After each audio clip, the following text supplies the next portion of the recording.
ఇవాళ రైతుల పరిస్థితి అగమ్య గోచరంగా ఉంది. పేరుకేమో రైతు ప్రభుత్వం అంటున్నారు, రైతుల కోసమే మేము మా ప్రభుత్వం ఉందని చెప్తున్నారు.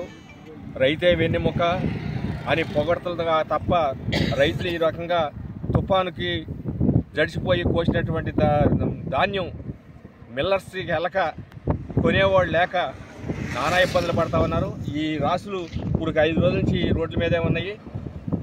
మరి ప్రభుత్వం యుద్ధ ప్రాతిపదికన ఇటువంటి ధాన్యాన్ని వెంటనే మిల్లర్స్కి కానీ కొనుగోలు చేసి పంపించకపోతే రేపు 30వ తారీఖున బ్రహ్మాండమైన పెద్ద ఎత్తున తుఫాను ఉందంటున్నారు. మరి ఈ పరిస్థితి అగమ్య గోచరంగా ఉంది.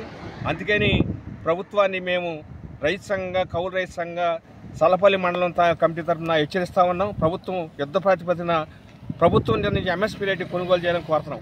అట్లాగే ఇవాళ బీపీడీ ధాన్యం 25 కేజీలు కొనాలి అంటే 1700 1800 అమ్ముతున్నారు. కానీ రైతు పండించిన ధాన్యాన్ని బీపీడీ ధాన్యాన్ని 1262 సన్నాలని కొనే నాదులు లేడు. ఎంత ఘోరంగా ఉందో ప్రభుత్వం ఆలోచించాలి. అమ్మపోతే అడవి, కొనపోతే కొరిగా ఉంది రైతుల పరిస్థితి. అందుకని ప్రభుత్వం వెంటనే యుద్ధ ప్రాతిపదికన రైతుల ధాన్యాన్ని వెంటనే కొనుగోలు చేసి రేపు రాబోయే తుఫాన్ నుంచి వీళ్ళు రక్షించవలసిందిగా మేము కోరుతా ఉన్నాం. రాష్ట్రంలో బెంగాల్ తుఫాన్ దూసుకొస్తుంది, రైతుల గుండెల్లో దడదల్లాడిస్తుంది. కానీ గత వారం రోజులుగా రాష్ట్రంలో అనేక మంది రైతులు వరి పండించిన ధాన్యాన్ని యంత్రాలతో నూర్పులు జరుగుతున్నాయి. తేమ శాతం నిబంధనలతో రాష్ట్ర ప్రభుత్వం కొర్రీలు పెట్టి రైతు ధాన్యాన్ని ఆరబెట్టుకొని అని చెప్పి ఇంకా మోసపుస్తున్నారు.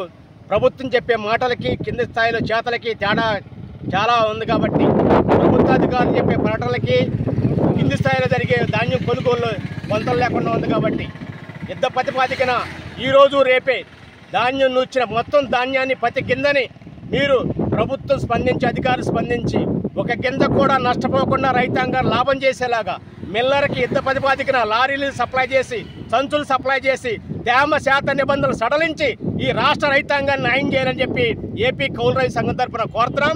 ప్రభుత్వ అధికారులు నిమ్మక నీరెత్తిగా వరించుకోకుండా 24 గంటలు కూడా మీ యొక్క సేవా కేంద్రాలు తెరిచి ఉంచాలి. తుఫాను వెళ్లే వరకు ప్రతి గింజను కూడా మీ మిల్లర్ ద్వారా తోలించాలి. అవసరమైతే మిల్లర్లు కూడా కండిషన్లు సడలించేటట్టుగా మీ ఆదేశాలు జారీ చేయాలని చెప్పి ఏపీ కౌలు రైతు సంఘం తరఫున కోరుతున్నాం. ఇప్పటికే హైవే రోడ్ల మీద గుట్టలుగా గత 2 రోజులు 3 రోజుల నుంచి ధాన్యం నిలబడి వర్షం వస్తే ఏమైపోతుందని చెప్పి రైతు గుండెల్లో రైళ్లు పరిగెత్తున్నారు.